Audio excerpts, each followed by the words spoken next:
Good morning, Morris. Good morning. Welcome to Bright Green Solar. We do all kinds of, we work on all kinds of solar technology, both solar PV and solar thermal. And we're definitely grateful that you came in to talk to us today, and we're excited to hear about, what you've been doing. I'd like to hear a little bit about it. I understand that you worked in restaurants prior to this. I'm just curious, what did you like?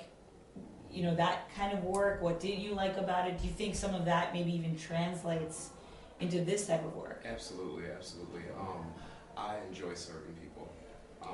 That is just a passion of mine ever since I was a child. I even went to school at Michigan State for a few years to be a teacher. Oh, wow. And it's just something I would do for free, actually. It's just to serve people. And even with this solar installation or solar industry, it's just another way to serve people. Sure. And serve the world, actually. So why do you think here in the Bay Area, we do hear so much about PV systems and solar thermal is still pretty rare. Why do you think that's become the case, especially if the cost is actually less? I think because energy costs more. See, you pay more initially. The payback time is longer on a PV system. It can take you up to 20 years to get your money back. Sure. However, electricity, like I said, costs more than hot water. So they're seeing a return in greater, maybe not as quickly, but a greater return. And it's more at this time right now. I think, you know what I mean? Do you think it's going to shift soon? That people, especially in the Bay Area, maybe will Absolutely, start to see different? absolutely. I think that once it starts to get a little bit more mainstream, and people begin to look at it more, absolutely, I think it will. And like I said, I think the best option would be to have both. Absolutely. So I think that once people start to see the payoff with PV, they'll say, "Oh, what about the solar thermal Sure. thing too? Yeah. It's pretty good and it's pretty cheap." And I think that with more incentives, hopefully, the incentives that Barack Obama was supposedly going to give us, Right. that people will be more apt to get solar thermal installed as well. Yeah, that would be nice. So now that I've asked you a bunch of questions, I'm just curious, do you have any questions about what we're doing here or how we're building our business, any about the position, anything? Yeah, I was wondering, you all do solar and PV. What is the percentage of each that you do? Sure. So we're mostly located here in the Bay Area, and at this point it's, I would say at least at about 80% PV, about 20% solar thermal, but we would love to build up the solar thermal business. We're hoping that, as you mentioned, that starts to trend in the other direction a bit. Mm-hmm. And what are you all doing to try to pick that solar thermal? Yeah, that's a really good question. So we're definitely trying to bring in more people who actually, like you, have that passion for solar thermal and understand it a little bit more. Because traditionally we've gotten a lot of people who are really PV specialists, and obviously that's going to push the business one direction or another. So we'd love to get to build out our employee base, even understanding solar thermal more. That's the first step. The second step is obviously on the sales side, to really be talking to potential customers, giving them a little bit more of understanding about the benefits of both, as opposed to stress so heavily the PV side. So that's kind of our strategy at this point. But we're flexible. We might alter depending on what our employees tell us to do. Okay. And I know initially I might have to come in as an installer, get my hands dirty that way.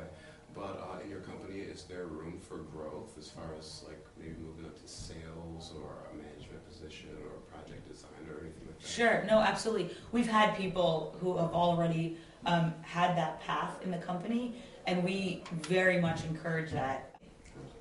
And one more thing, you said that you all are located in the Bay Area. Mm-hmm. Are you planning on expanding in the next 5-10 years? Yeah, no, there's so much business here at this point, and we haven't made that decision yet, but it's certainly a possibility. We talk about that, initially we probably expanded to Southern California and then go from there, maybe to the Pacific Northwest. We're not sure about that because they get a lot of rain, but yeah, that is definitely a possibility. Yeah. Well, thank you so much for your time. It was a pleasure getting to know you. My pleasure.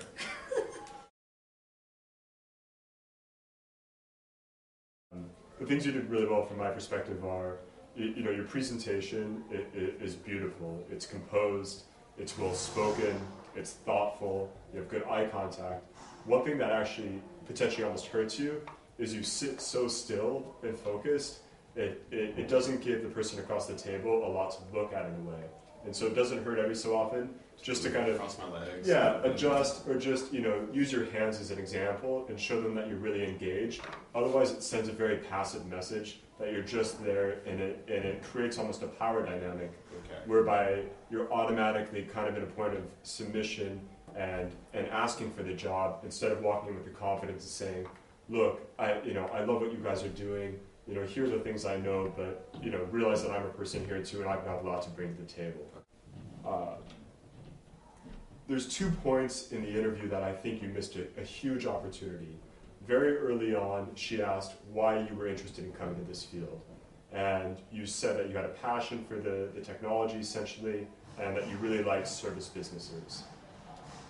The most powerful thing you could have done at that point is connect that passion and that desire for service to how you would like to help our organization, Bright Green Solar, grow. The biggest thing that most companies need to be able to walk away with is understand how you're going to help us at the end of the day. We certainly want to learn about you, but you need to be able to translate that into real value for our organization. Okay. So to the extent you can, typically what we tell people when they interview is, you want to tack on something something at the end of every answer. And really that can be as simple as, when you start talking through, I would love to be a teacher at one point. You talked a lot about your passion for teaching. What you can do is you can take that answer and evolve that into how it can help Bright Green Solar by saying something like, I've always really wanted to be a teacher. I think what that shows is I like to help people grow, and I like to help people get better at what they're doing. And what I would like to become inside Bright Green Solar then is a teacher to people who come in behind me and make sure that everybody benefits from the experience that I've had. If you don't say that, they just think, well, maybe you should be going off and being a teacher.